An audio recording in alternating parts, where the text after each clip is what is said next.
Okay, so let's take up the end of the parsha again, or I think we touched on it a bit.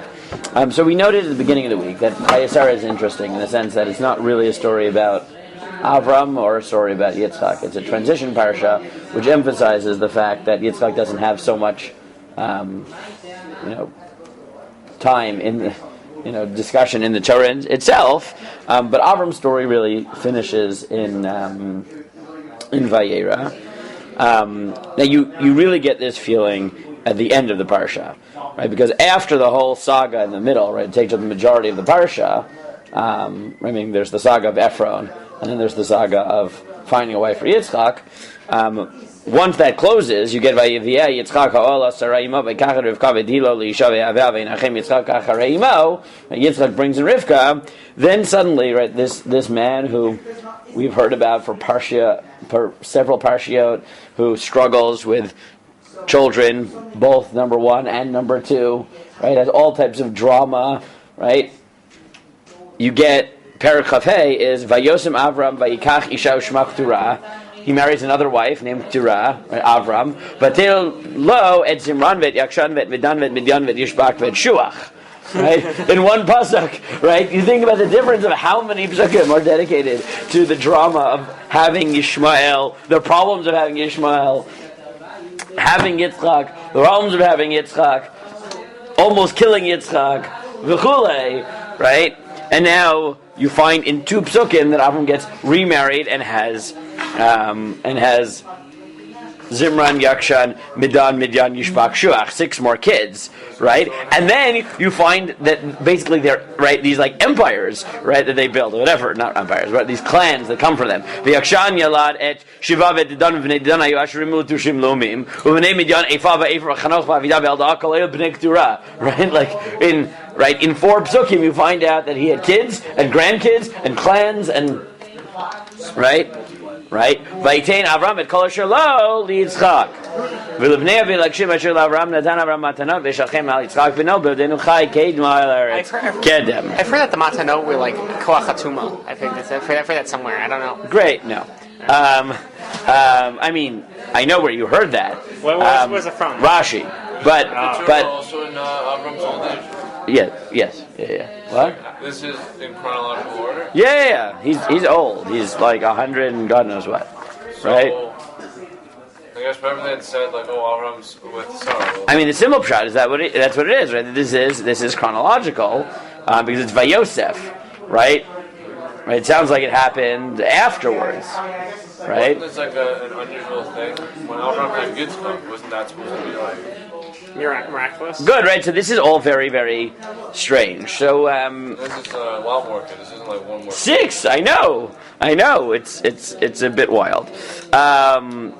So what's going on here? So a few points. So first of all, one of the things that's interesting with these parashiyot, especially Chayesara happens to be, is that it's much easier to understand these parashiyot if you have a little bit of knowledge of the ancient Near East. Right? I mean, sure, the ancient world, specifically the Near East, but sure. One of the laws, by the way, this is also true of Yishmael, one of the laws was that if you had multiple children, and they were from concubines, so you had a choice to make them an heir or not make them an heir. What was the legal process by which you deemed a child not an heir? You send them away? You send them away with gifts, correct. You send them away with gifts in place of inheritance. Right, that was the process, which makes which story sound a lot less offensive. Not necessarily not offensive at all, but less offensive. Yeah, Yishmael. Right, meaning when Sarah says Lo Yirash Ben Ha'azeh Im B'ni Im Yitzchak, that he will not inherit. That's why we have to send him away. That was indeed the law. Right, it wasn't that. Right, she wanted to send him away. L'shem sending him away. It's that she didn't want him to inherit, and had he stayed, he would have been defined legally as an heir. Right, the act of sending away the children in a lifetime with gifts is an act of declaring an heir, which is, in light of that, again, I'll read these psukim again, they make a lot more sense, which is, Vayitein Avraham et kol asher lo liYitzchak, u'livnei v'livnei apilakshim asher l'Avraham natan Avraham matanot, v'yishalchem al Yitzchak b'no, ve'odenu chai kedem al eretz kedem. He gave everything he had to Yitzchak, and he sent the b'nei apilakshim away with gifts in the lifetime of Yitzchak, away from Yitzchak. Right? Those are connected. Right?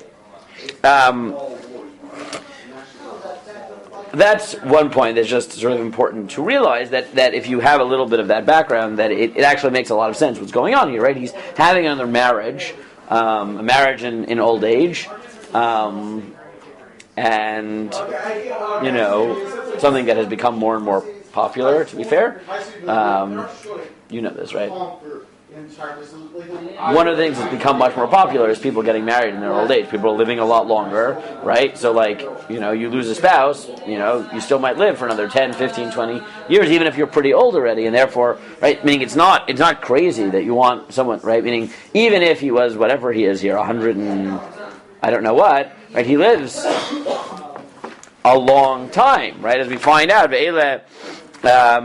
Yemei Shnei Chayei Avraham Asher Chaim Ad Shana V'Shivim Shana V'Chamesh Shanim. He lived for 175 years. So even if he was, I don't know exactly how old he is, but even if he's 150, he has 25 years to go, right? Right? It makes sense. But what's clear in the Psukim is that this is not important, right? Avraham at the end of his life as a person, right, as an individual, wanted to still have a life, wanted to have companionship, right? Had a whole nother life. But in the story of Chumash, right, the personal lives of the other don't matter so much, right? This is a story about at this point the formation of a family and a people, and anything that doesn't fit in that narrative is just like an appendix, right? It's a coda, which is, as I said, is very, very, very, in your face in these